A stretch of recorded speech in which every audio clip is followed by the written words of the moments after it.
Hi guys, my name is Erin, and I'm super glad that you're interested in working with us on our semantic priming project.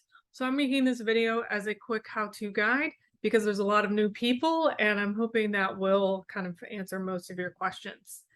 So I'm going to show you the project tracking area that we have created to help kind of collect everything about the project in one place. I can actually see that this is a couple of projects all in different stages. So the first thing that'll happen if you aren't a PSA member already, the Psych Science Accelerator, you will get a PSA account. This basically just gives you a number and allows you to keep track of you across the project. You will get an email saying that I made that account. So that's email number one. Email number two you'll get is from Canvas. Canvas is an open source learning management system. It's a lot like Moodle or Blackboard, which are the other two big ones. But this is the open source version, which means we own the data and we have it on our own server. It's unrelated to Canvas that is maybe your university uses. So it's not going to be the same login at all because it's our separate Canvas. It also means that it has bugs and it goes down every once in a while, but don't freak out. We have the data backed up. But you'll get an email from Canvas saying that someone has registered you an account. Okay, that's email number two. Email number three that you'll get if you're brand new is an email saying that you've been added to the SPAML class. And that's the most important one because that allows you to get into the project tracking area. So all of our PSA projects use Canvas now. It's how we keep track of membership. It's how we keep track of you on a project, and just basically so that we don't forget to give you your credit.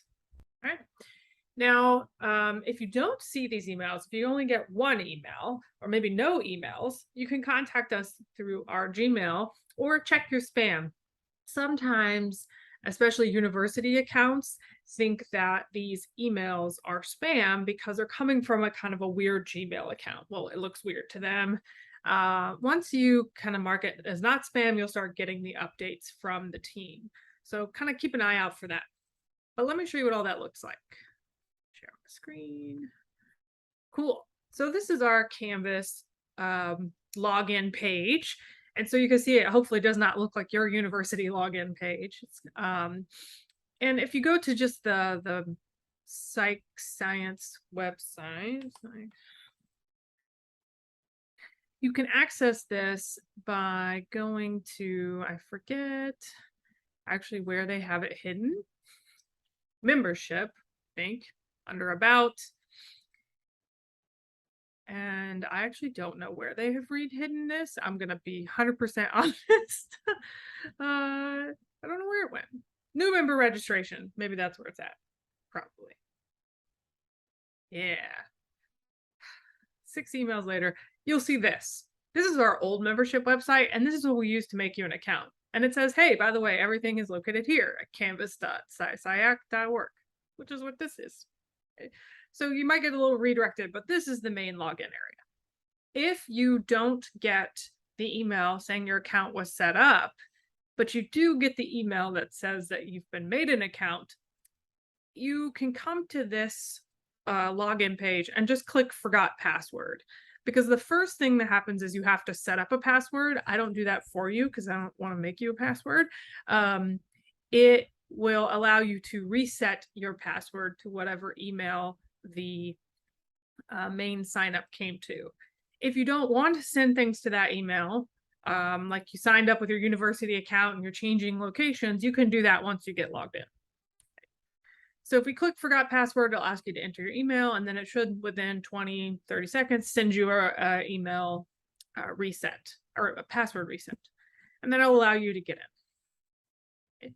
Once you log in for the first time, it will pop up a little thing here at the top. I can't see that because I already have it, but it'll pop up a little message at the top that says you've been invited to this course. Do you want to accept? Click accept, and that'll get you in. And then you will see 2 courses usually, the spam one and a membership course. The membership course is where we send out announcements. We do elections, and right now we're voting on the new studies that are potentially happening. So you can actually see what other things are happening. other than my project. But let's look at the spam. So you're interested in semantic priming. Awesome, so am I. And the first thing you'll see when you click into the course or the project tracking area is this kind of home page. Okay, that home page just tells you who's involved and what we're doing. And so it gives you the emails of everybody on the team. I'm Erin. Okay. The other main person you might consider emailing is Kelly. She's our project monitor, project manager, and honestly, she'll probably send me an email. So if you send it to our overall team email, one of us will get back to you. Okay. From here, I'm just going to give you a brief overview of Canvas, but we also have a Canvas guide for folks who have never used this system before. It will tell you things like how to change your password, how to change your pronouns, how to change the notifications that you get from Canvas, because otherwise it might send you an email every 3 days or so, how to update your profile. So we have a how-to guide for that already. But the main thing that you can see is you can look at all of our back announcements. So you can see my recent announcements about the data collection updates, which I also posted on Twitter, our in-principle acceptance from NHB, kind of looking back through. So you can kind of see the project updates throughout the last year or so. The main action happens here under modules. The modules page kind of groups together information that is relevant for the project. So you kind of get this overall project information page that's got a link to our GitHub, the OSF page. Here's our how-to guide. Oh, I didn't mean to do that. Sometimes it'll pop up in these windows, and this is really awkward. So click this little button right here to actually have it open the link in a whole new page, right? So this is the overall Canvas guide, right? And it just tells you a lot about what's going on, how to change your password, etc. Close that window. And then one of the other main things is our collaborator agreement. Now, the collaborator agreement is up here because we have a couple of different projects that are in various stages. One is almost done. The spam is like right in the middle of data collection. So we're just that's the one most people are interested in. But we have a couple of others that people have been helping with over the years. And the collaborator agreement, it gives you information about all of them. Okay. We do actually make you agree to the collaborator agreement before we can give you any credit. And so it's actually a quiz. So let me click on this and pretend to be a student. Student view. Where is student view? I might have it blown up way too big for my tiny eyeballs. Thought I could view in student view. See, I know how to work Canvas. There it is. And I still have problems. So if you're ever confused about something, feel free to send an email and I will answer. Okay. All right. So from your view now, what you can see is the announcements. Let me click on modules. So anything that's on these pages is active. You can actually see old assignments and old quizzes, but a lot of them will say closed because they're kind of temporarily on hold or they're done. And on that, you can actually see some of the information that we collected for people for authorship toward the register report. That's just closed because we're not doing that right now, but it'll come back up again later. So any of these things being kind of closed or not accessible doesn't mean that you're doing anything wrong. It just means that that is something we're not currently tracking because we're either not working on it or it's passed. So for example, major comments on the first draft of the paper, that's already done. So it's closed. Okay. So most of the action is on modules, and this tells you everything that's current. So we got our how-to guide and our collaborator agreement. Okay, so when you click on the collaborator agreement, it tells you to go look at the collaborator agreement, which is a Google Doc. A lot of our work is Google Docs, and you can just basically read through it. You can also check out the changes we've made over the years. Okay, who is who. I've left some notes on here on things that we've updated. It's unfortunately quite long, but you can check out some of the information about the project. Okay. And this is kind of where we're at for the spam right now. We have started data collection. So you're hitting us right as everything is going bonkers. We do expect to collect data for quite some time. So this is a great time to join. Now, Once you have done that, you actually have to take the survey. When you take the survey, it basically just says, do you have any questions about the collaborator agreement? And I agree, okay, or I need follow-up. And this just allows us to sort of have evidence that you have looked at this. So later, if people have issues, we can be like, you agreed to this. So that's one thing that you have to complete to get started. The next section is all about the SPAM project, which I had tweeted about. There's a section on submitting your IRB. We have to have some sort of documentation that you have ethics approval. And there's sort of 3 different scenarios that happen. Okay? You have to get your own ethics approval at your university. That is probably the second most common option, where you have to do your own IRB. Okay, we have made an IRB packet, which you can click on by going here. That is to help you put together your IRB. You can also look at all the different modifications that I have done to my IRB at Harrisburg U. Okay, and so that packet is there to help you put together your IRB if you have to do that. I'm also happy to answer questions as they come up, because everybody's IRB is different and they all require different things in slightly different formats. Just let me know. Okay. The second thing is that you can rely on my IRB. Those are a little bit easier, meaning your university is okay with you using our IRB as ethics approval, because we have one data collection portal and one data collection site to keep things nice and clean. If that's the case, we just need some piece of information saying that they are okay with that. It's usually a letter from your IRB or a letter from your department head or somebody official, even an email from somebody official at your university that says, yes, that's fine, you can use their IRB. The last scenario is a little odd. It's when no ethics is required. So some countries and some universities don't have ethics boards. Okay? As a person in the United States, I find that very strange, but that does happen. We need some sort of official documentation that that's the scenario at your university. Okay? And that can be an email from, again, your department head or somebody, or some sort of documentation somehow that says no ethics is required. And sometimes that happens when you're doing an exempt study. So you might find that their study doesn't meet the requirements because it's totally exempt. I just need some sort of proof that exempt studies don't require IRBs. And it explains all of that here. Once you have your documentation, you'll go through these steps. Click ask for access on our ethics page, because we're keeping all this stuff transparent. And look at it here.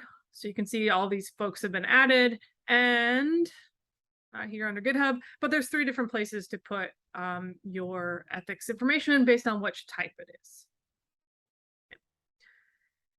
Once you've done that, you'll basically go through the instructions. I won't read them to you, but if you have issues, let me know. Once you get your IRB submitted, the other thing you're going to tell us is who's on your team. Maybe you have students that are working with you. We want them to get credit too, because they're working with you.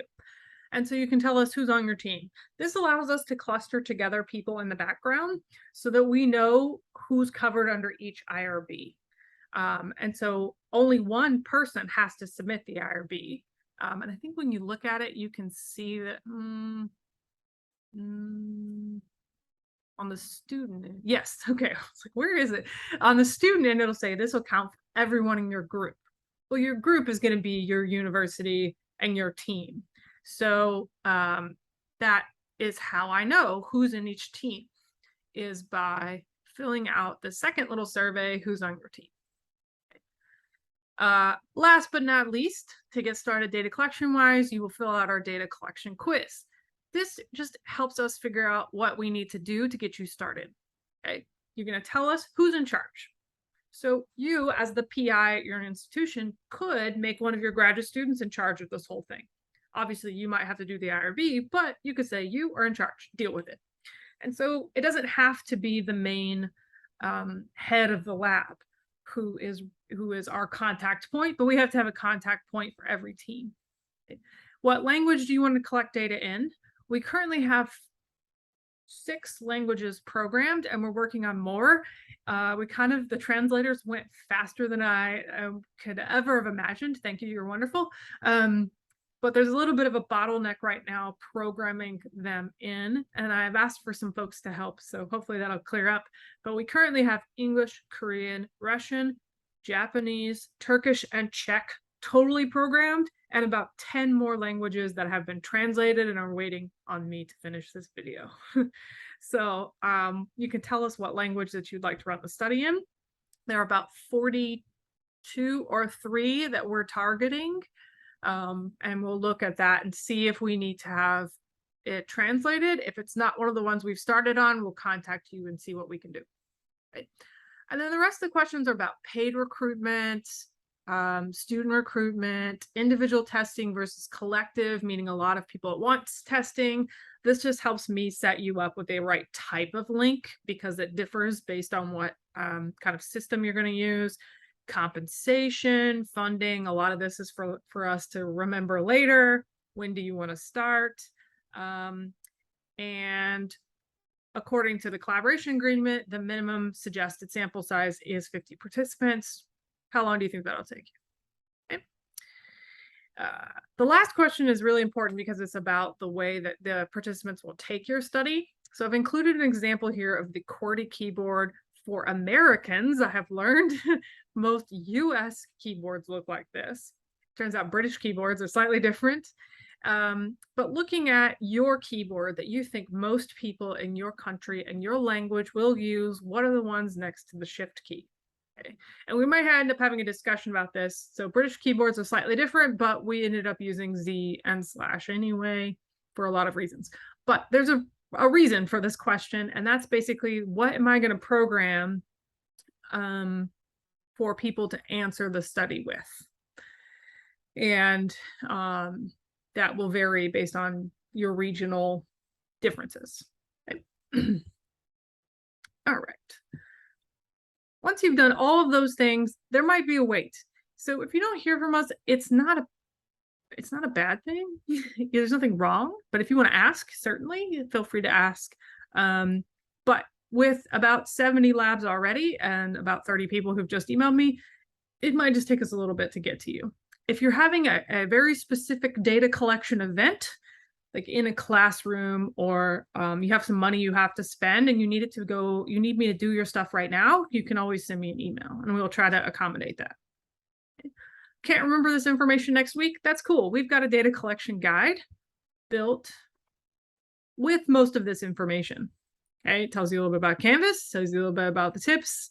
I just figured a video might be a little bit easier on some folks. But it tells you what you got to do. Everybody's got to fill out the collaborator agreement. One person has to tell us who's on their team. One person has to submit the IRB. One person has to do the data collection quiz. And then once all that's been processed, we'll send you a link. Data collection is all in one place. We're using lab.js as our response latency timing control. And so data collection all happens on our own server. You just will get a special link for your lab. The cool thing is, by doing that, is that we have the ability to track what's going on. So you can actually see where we're at right now. Woohoo! So these 5 were actually paid collection samples. Thank you to ZPID and my university. And so that's one reason why those got programmed first. So this tells you the number of usable participants on this page. Okay. Number of collected participants and number of usable participants are different things. And if you look at the preprint, you can see how that is differentiated. I'm not even sure, do we even have the preprint on here? That's the silliest thing. No, I'll add it in a little bit. So you can check the preprint for all of the technical details. Down here, it tells you how far we are along in collecting the stimuli. The study is using adaptive sampling, which means that we're specifically trying to get at least 50 participants per word. And then after that, it samples words that need more data because they're just kind of weird words. So technically, Japanese is done, but not really. So the first number here is the number of stimuli out of 2,000, except for Korean because something weird happened. But the number of stimuli out of 2,000 normally that have at least 50 people who got the answer correct.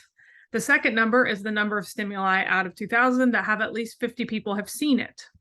So the discrepancy here is that there are a couple of words in Japanese that participants just think are weird and they don't answer them correctly. But technically, we've met our goal in Japanese. Obviously, I'd love to push at where both of them have at least the minimum sample. Okay. The other ones have not had enough participants yet. And then within that, so let's say you're running this study in English and you want to keep track of the number of participants that you've run. This page will show you two things. First is the PSA ID. This is your lab ID. Everybody has a special one, hence the number that I had to give, that I have to make you at the beginning of this video. So lab 1733. It tells you what time that participant took the study. Okay, this is in UTC time. Okay. And then last is their participant ID. This is a unique ID that is given to the participant at the end of the study. So if you need to track participant information, as in like you're using Sona, or you just want your class to prove that they did the study, they can give you this ID and you can look it up. This ID is connected to nothing else in their data. This is the only place that you can see it, and it's the only place that anyone will be able to see it. Obviously, in the real data that I have on my secure server, I can see the connection between this and their other data, but that part won't leave the server. It only, it's never posted anywhere. So the data in its rawest form has these participant IDs and like mTurk IDs and ZP IDs, but that doesn't get posted. So the process data excludes those pieces of information. Okay? But you can look up if your students did it or not. I would say really these IDs are fairly an odd format for most folks who are not familiar with UUID codes. And so as long as it looks like this, I bet they've probably finished it. But you can check. Okay. Scroll, scroll, scroll. What you'll see down here is the research labs and how many participants they've had. So you can keep track of the number of participants and see if you've met your goal yet of 50 participants. Okay. Now this number and the other number don't match. So if you added these up, you could see that we would have more total participants than we do participants who count. So this number includes everyone who's taken it for you, whether or not we're allowed to keep them in the data or not. So there's kind of two separate steps there. And then if you're just fascinated with the data itself, you can actually look at the words that we're testing, and they're listed as Q and target. So absolutely and completely are the related words. Let's do this here. Dirty and abandoned are unrelated word pairs. It'll give you the current z-scored mean, the number of people who've gotten it right, that we can use, the number of people who've even seen it, the Q information, like you can get all kinds of cool stuff already for you. And you can see the related word pair, leave and abandon. And so if we look at the two means for these, do we see priming? Yes. Okay, because it's the unrelated pair minus the related pair. Okay, as long as that number is positive, we get priming. I don't know if I want to make a judgment call on 9 participants just yet, but at some point soon, we're going to actually add some visualizations to this chart as well. I have a student working on that. Cool. So you can check the data as it comes in. You don't have to ask. This updates about once an hour at the moment, unless something in my code breaks, which is currently happening about once every 3 days. So if you're ever wondering why, you can look at the time to make sure that like when the last time it ran was. All right. You can also look at our IRB tracking guide. I don't recommend, you can actually type on this first page, but more than likely it'll get overwritten by me doing something else to it. So if you have any issues with this page or you see something that looks weird, just send me an email about it, because this is where we take your data collection information and basically this is where we're working to build the right links for everybody. But you can look at it to make sure your name is in there. And if it's been like 3 weeks and your name is not in there, that's a problem. You should send me an email. All right. What else do I want to talk about? Under authorship information here, I just updated this to say that we won't take the authorship quiz where we're going to ask you your name and your email and your affiliation and all of that again until the end. So you might see that there are authorship quizzes if you click on your grades. But those were to get started. Don't worry, we're going to take that information at the end, which is why you need to make sure that your Canvas email is an email that you do get email at.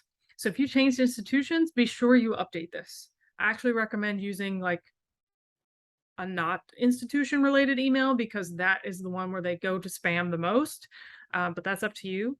And so I just like left a little note here like, don't worry, we're going to take this at the end. That's why we're using this system, so that if you're logged in and you can see your stuff, we can too. So hopefully that will allow people to see what we know, right? All right, and then we have some other projects that we've been working on. These two, words to many and substitutable, will come back up as options for people to join on. They're kind of on pause. One of them is a PhD student who, God bless him, please write some sentences. The other one is I'm just behind because we're working on getting the programming up. The power study is almost done. So that one is pretty much off the table for most folks. But then you can also look at all the presentations that we've given. Right? I am going to give a presentation about this at Psychonomic Society meeting in November and the Society for Computation and Psych. The Psychonomic Society one will include all authors that have done something so far, data collection, something or another. You're in the study somehow. So that information will be posted probably in late October because the presentation's in early November. Okay, so more on that in a little bit. The other thing you can look at is the people involved in the study. If you ever need to send somebody an email, the discussion board, and then kind of all of the assignments and quizzes. But again, if they aren't on this modules page, they aren't active. Okay. So for example, you can see our old ones, but they say closed because we're not using that quiz at the moment. Later, it'll come back up. Last but not least, you can look at your grades. I wish I could change the name of this. It's such a terrible thing to call these grades. You can look at your contributions. All right, so I'm in the student view of a fake student, so I won't see anything. But like, for example, our translators, where is that? As long as we are keeping up, once you've helped with translation, you'll get a number here, like complete, check, awesome, you did a good job. And that is how you know that we know that you did translation. And so as people finish data collection, you'll also get one here for data collection. I don't know where it went. There should be one on here for data collection too. I may have not. Ah, here it is, data collection tracking. So this is how we're going to keep track for credit. Okay. On the back end, we have a special Tenzing app that calculates everything for credit, but it is built from this. Okay. And this is just our way of trying to keep you in the loop of what we are doing and know about you as a person who's contributed to the study. All right, so I think that's everything for Canvas. And so we do everything pretty much through Canvas. You can always send an email when you have questions because this is a little bit different. The PSA just started using this. So 3 of the active projects are using this view at the moment. And obviously there are things that we can always do better. So I kind of also run this. I'm the web admin. So if you have questions about just logging in and all that kind of stuff, you can also send those to me directly. Okay. So happy to have you on this project. Let me know what questions you have, and we will get you started on participating and getting us some data for our priming study. Thanks.